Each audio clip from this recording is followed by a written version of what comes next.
یہ پسندیدہ کام نہیں ہے. لیکن اگر یوں دعا مانگ رہے ہیں جو میں نے جیسے آپ کو بتایا کہ اللہ اگر کوئی مصیبت میرے مقدر میں لکھی ہوئی ہے جو نہیں ٹلے گی تو پھر میں تجھ سے دعا مانگتا ہوں کہ اس میں مجھے صبر کی توفیق بھی دے دینا. یا فی الحال کوئی مصیبت آئی ہوئی ہے تو اس میں بھی صبر کی دعا مانگی جا سکتی بلکہ مانگنی چاہیے. وصیت پر عمل کرنے کا حکم. کیا مرحوم کی وصیت پر عمل کرنا فرض ہے؟ محمد انس سہارنپور سے. دیکھیں مرحوم کی وصیت پر عمل کرنا فرض بھی ہو سکتا ہے, جائز بھی ہو سکتا ہے اور ناجائز بھی ہو سکتا ہے. تو وہی دیکھا جائے گا وصیت کس قسم کی ہے.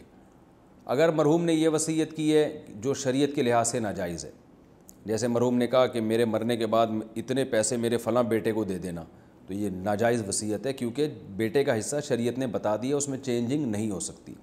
مرحوم نے وصیت کر دی میرے مال کے جو 10 لاکھ روپے فلاں غریب کو دے دینا, حالانکہ وہ 10 لاکھ ان کے مال کے 1/3 سے زیادہ بن رہے ہیں, تو بھی یہ کالعدم ہے, یہ نہیں وصیت ناجائز ہے. 1/3 کی حد تک تو آپ وصیت کر سکتے ہیں اپنی وراثت میں, 1/3 سے زائد کی وصیت نہیں ہوگی. تو یہ ناجائز وصیت ہے, اس پر عمل کرنا حرام ہے, ناجائز ہے. وصیت کی ایک قسم یہ ہوتی ہے جو مباح کے درجے میں ہوتی ہے. جیسے مرحوم نے وصیت کی کہ بھائی میرا جنازہ فلاں مولوی صاحب پڑھائیں گے, تو فلاں مولوی صاحب پر لازم نہیں ہو جائے گا کہ وہ آپ کا جنازہ پڑھائیں گے, ان کو اختیار ہے, پڑھا دیں, اچھی بات ہے, مستحب ہے, جائز ہے. نہیں پڑھائیں تو بھی ٹھیک ہے, کیونکہ آپ کی وجہ سے, آپ کے کسی حکم کی وجہ سے کسی اور پر اس آرڈر کا ماننا واجب نہیں ہوتا, کیونکہ وہ آزاد ہے, بھائی وہ پڑھائے نہ پڑھائے وہ اپنی مصروفیت دیکھے گا. تو یہ وہ وصیت ہے جس پر عمل جائز بھی ہے اور جو ہے لیکن واجب نہیں ہے, جائز ہے, لازم نہیں ہے. کچھ وصیتیں ایسی ہوتی ہیں جن پر عمل واجب ہوتا ہے, جیسے میت نے مال کے بارے میں وصیت کی اور وہ وصیت بھی 1/3 کے اندر تھی, بھائی میرے مال میں سے اتنے پیسے میرے وارثوں کے علاوہ فلاں جگہ پہ دے دینا, اور وہ جگہ جہاں دی جا رہی ہے وہ جگہ بھی جائز ہے, یعنی صدقہ کر دینا, خیرات کر دینا, یہ ٹرسٹ میں دے دینا وغیرہ وغیرہ. تو پھر ایسی صورت میں وصیت پر عمل کرنا واجب ہوگا. تو اس لیے جب بھی کوئی وصیت کرے تو پھر آپ قریبی دارالافتاء سے, کسی ادارے سے جہاں علماء مفتیان کرام بیٹھتے ہوں معتبر, تو ان سے آپ رابطہ کریں گے کہ جی میرے ابا کی یہ وصیت تھی, تو شرعاً مجھ پر لازم ہے کہ میں اس وصیت پر عمل کروں یا نہیں کروں, یا لازم نہیں ہے تو جائز بھی ہے یا نہیں, تو یہ وہ آپ کو انشاءاللہ بتائیں گے. مرنے سے پہلے قبر کی جگہ متعین کرنا. کیا مرنے سے پہلے اپنی قبر کھدوا سکتے ہیں اور اس جگہ کی نشاندہی کر سکتے ہیں کہ جہاں قبر کھودی جائے گی؟ حسن جنید کراچی سے. جی جائز ہے, اس میں کوئی گناہ نہیں ہے, لیکن ایک عبث کام ہے, جائز ہے. بہرحال آپ کی زمین خرید لیں اور اپنی ملکیت میں داخل ہو جائے تو آپ کہہ سکتے ہیں کہ بھئی یہ میں نے خرید لی ہے, میری زمین ہے, مجھے یہیں دفنایا جائے. لیکن اس میں پھر شرط یہ کہ آپ کا انتقال اسی شہر میں ہو, کسی اور شہر میں ہوگا تو پھر وارثوں پر لازم نہیں ہوگا کہ آپ کو وہیں لا کے دفن کریں. اور اگر آپ کی اپنی زمین نہیں ہے, پھر آپ نے وصیت کی کہ وہاں دفنا دو, پھر لوگوں پر واجب نہیں ہے, دفنا دیں تو اچھی بات ہے, لیکن پھر لازم نہیں ہوگا, کیونکہ کسی اور کی ملکیت میں انسان تصرف نہیں کر سکتا, یا وقف کا قبرستان میں بھی آپ کو زبردستی کے تصرف کی اجازت نہیں ہے. ظہر, عصر اور عشاء کی 4 سنتوں کی فضیلت. ظہر, عصر اور عشاء سے پہلے 4 رکعت سنت پڑھنے کی کیا فضیلت ہے؟ اگر کوئی انہیں مستقل چھوڑ دے تو کیا وہ گنہگار ہوگا؟ ارسلان راولپنڈی سے. دیکھیں عصر اور عشاء کی جو 4 سنتیں ہیں وہ تو سنتیں غیر مؤکدہ ہیں, ان کو اگر چھوڑ دیں تو کوئی گناہ نہیں ہے. لیکن ظہر سے پہلے کی 4 سنتیں وہ مؤکدہ ہیں, کبھی کبھار چھوٹ گئیں, تھکاوٹ ہے تو الگ بات ہے, لیکن چھوڑنے کا معمول بنا دینا یہ جائز نہیں ہے. ہاں فضیلت کیا ہے؟ ظہر سے پہلے کی سنت کی فضیلت تو یہ کہ نبی نے ہمیشہ پڑھی ہیں. عصر سے پہلے جو 4 سنتیں ان کی فضیلت میں آتا ہے, رسول اللہ صلی اللہ علیہ وسلم نے فرمایا رحم اللہ عبدن, اللہ اس بندے پر رحم کرے جو عصر سے پہلے یصلی 4 قبل العصر, جو عصر سے پہلے 4 رکعتیں پڑھے, کما قال صلی اللہ علیہ وسلم. تو یہ فضیلت ہے حدیث میں, اللہ اس پر رحم کرے, تو نبی کی زبان سے رحمت کی دعا نکل گئی. عشاء سے پہلے 4 رکعتیں پڑھنا کسی حدیث سے میں اس کی کوئی صراحتاً فضیلت نہیں ملتی.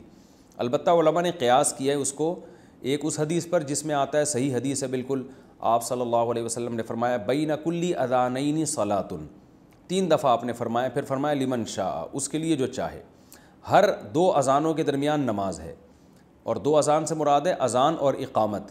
تو ہر اذان اور اقامت کے درمیان آپ صلی اللہ علیہ وسلم نے حکم دیا کہ نماز پڑھا کرو, فضیلت ہے, واجب نہیں ہے. تو اس سے پتہ چلتا ہے بھائی عشاء میں بھی عشاء کے فرض یعنی اذان اور اقامت کے درمیان ہمیں نماز پڑھنی چاہیے، تو کم از کم 2 رکعت تو پڑھنی چاہیے۔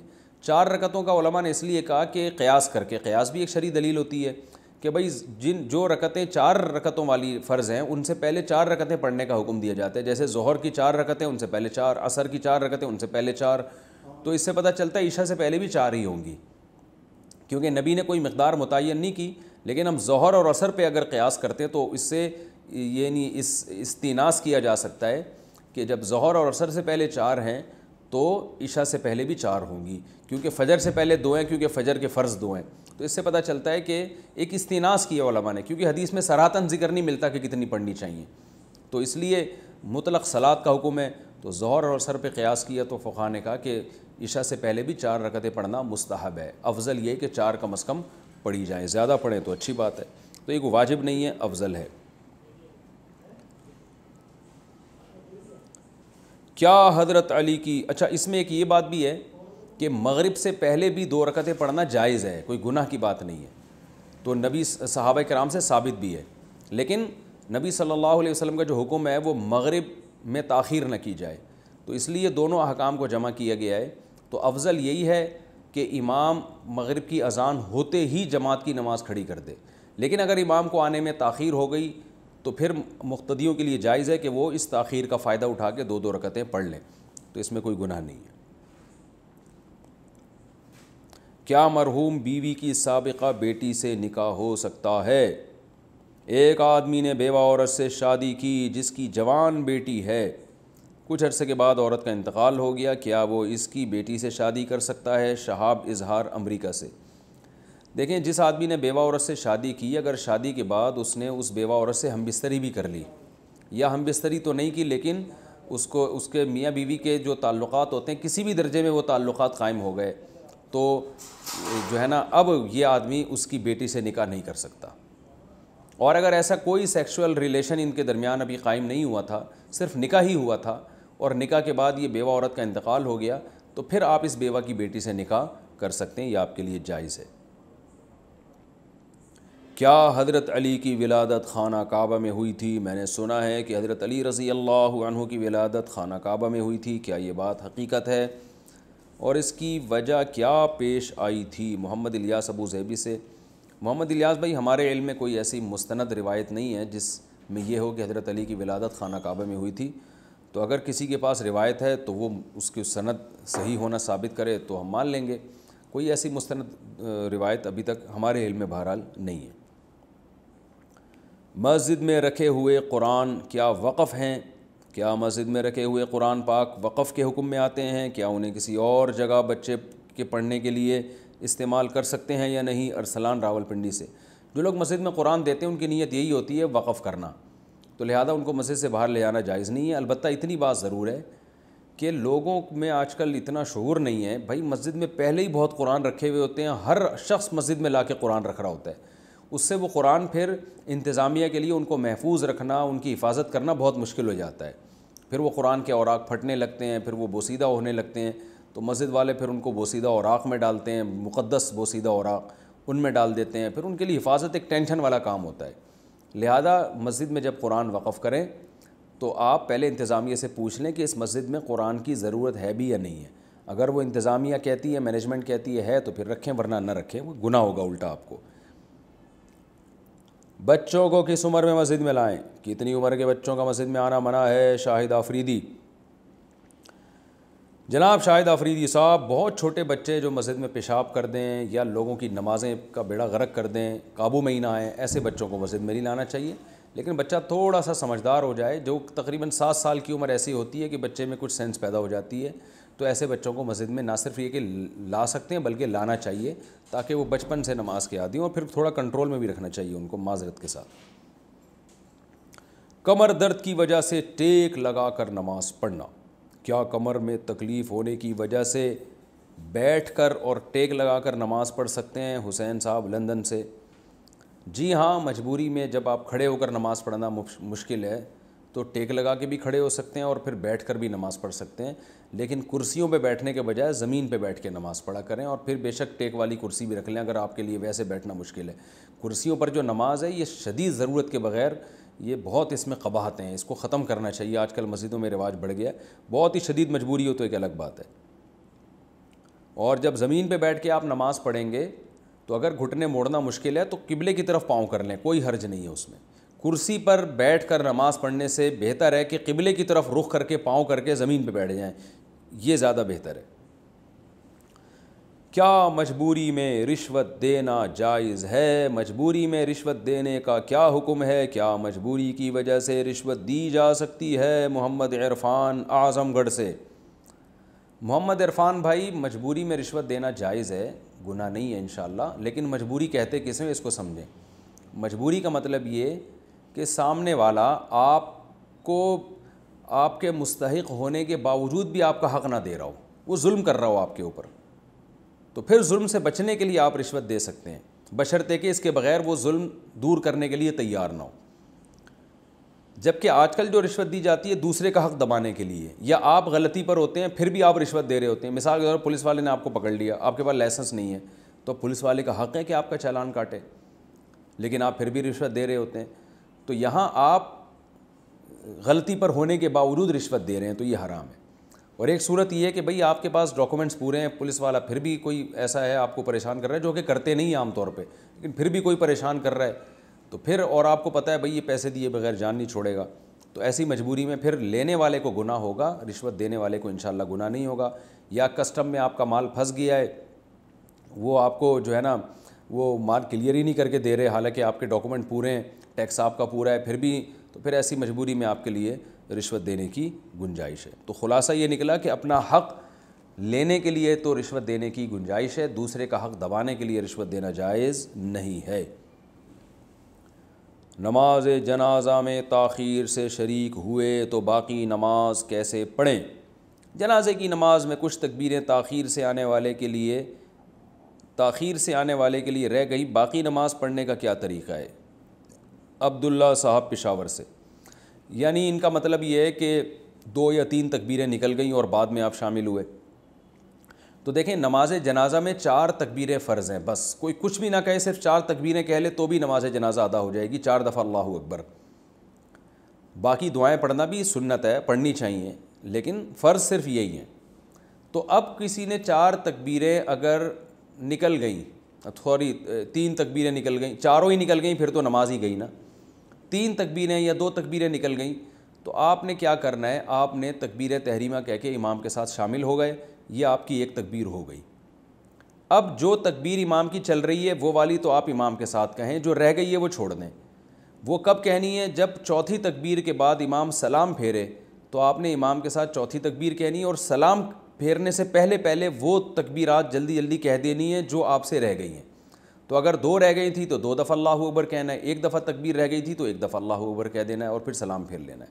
یہ بالکل ایسا ہی ہوتا ہے جیسے آپ کی کوئی رکعت نکل جائے تو آپ جو رکعتیں امام کے ساتھ جو ابھی ہیں وہ والی تو امام کے ساتھ پڑھتے ہیں، اور جو پہلی رکعتیں رہ گئی تھیں وہ اکیلے سے اخپل طریقے سے پڑھتے ہیں آپ وہ۔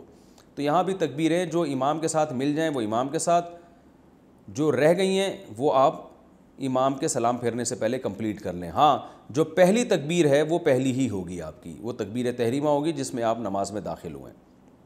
سمجھ گئے نا بات کو؟ امید ہے انشاءاللہ بات سمجھ میں آ گئی ہوگی۔ تو پہلی تکبیر کہہ کے آپ نے امام کو جوائن کرنا ہے، یہ ایک آپ کی ہو گئی، اور پھر امام جو تکبیر کہے گا وہ آپ نے امام کے ساتھ کہنی ہے، تیسری کہے یا چوتھی کہے، اور جب امام سلام پھیرنے لگے گا تو آپ نے دیکھنا ہے کتنی تکبیریں مجھ سے رہ گئیں، سلام پھیرنے سے پہلے وہ والی تکبیریں آپ نے کہہ دینی اور سلام پھیر لینا، وہ دعائیں جو آپ سے رہ گئیں وہ رہ گئیں۔ کمرے میں مورتی ہو تو نماز کا حکم؟ میں جہاں پر ابھی ہوں وہاں میرے ساتھ کمرے میں ہندو بھی رہتے ہیں، میں 5 وقت کی نماز کمرے میں ہی پڑھتا ہوں، باہر نہیں جا سکتا، کمرے میں مورتی بھی لگی ہوئی ہے، کیا میری نماز صحیح ہو جائے گی یا نہیں؟ محمد نسیم سہارنپور سے۔ جناب محمد نسیم، آپ اپنے ان ہندو دوستوں سے کہیں کہ بھائی دیکھو ہماری نماز اس مورتی کے ساتھ مکروہ تحریمی ہے، نماز واجب الادا ہے، لہذا آپ سے گزارش ہے کہ جب میں نماز پڑھا کروں تو ان مورتیوں پہ کپڑا ڈال دیا کریں۔ تو چونکہ جس کمرے میں تصویر ہو اور باعزت طریقے سے باقاعدہ لٹکی ہوئی اور خاص طور مورتی جس کی عبادت ہوتی ہے، تو ایسی جگہ پہ نماز جائز نہیں ہے۔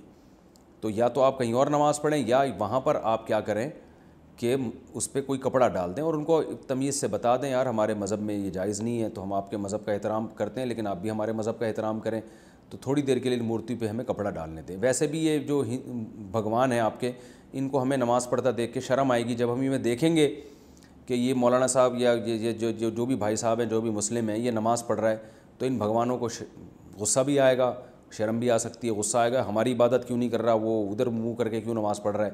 تو ویسے بھی ان کی انسلٹ بھی ہو رہی ہے، اس کا بھی تقاضا یہ ہے کہ ان کے منہ پہ کپڑا ڈال دیا جائے۔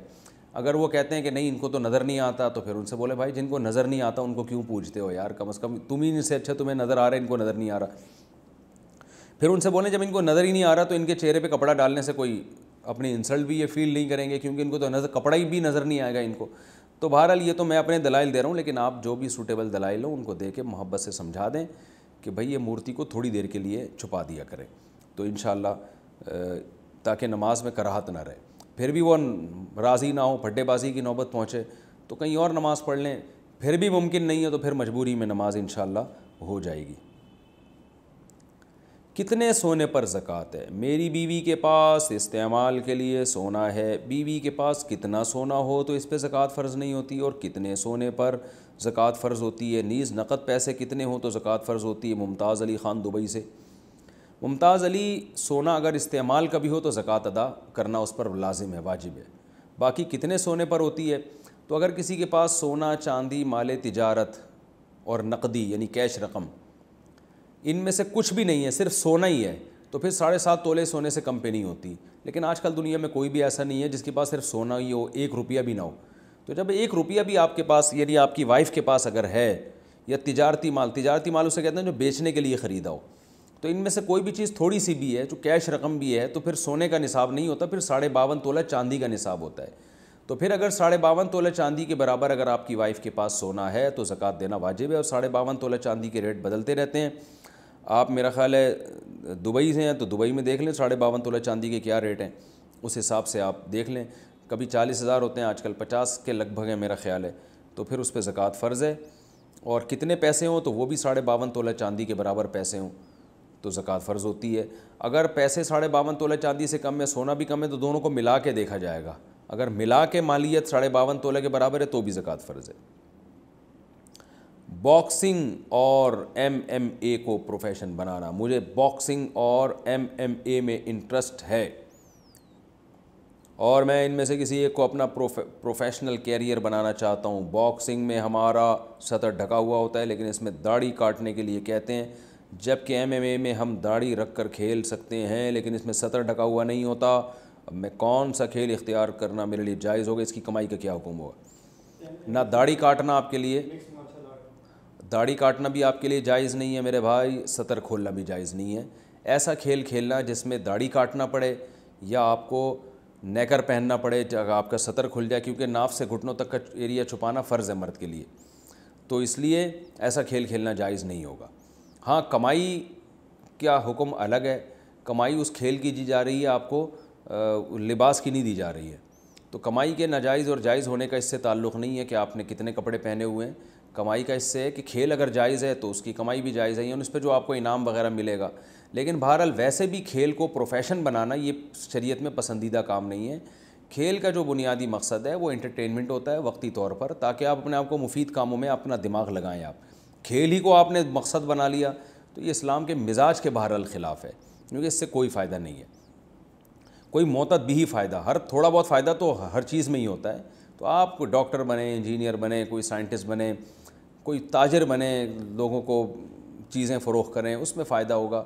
تو کھیل ٹھیک ہے، بذات خود ایک جائز چیز ہے تفریح کے لیے، اس کو مقصد بنا لینا یہ شریعت میں بہرحال کوئی پسندیدہ کام نہیں ہے۔ مارشل آرٹ بھی اچھی چیز ہے، سیکھنی چاہیے۔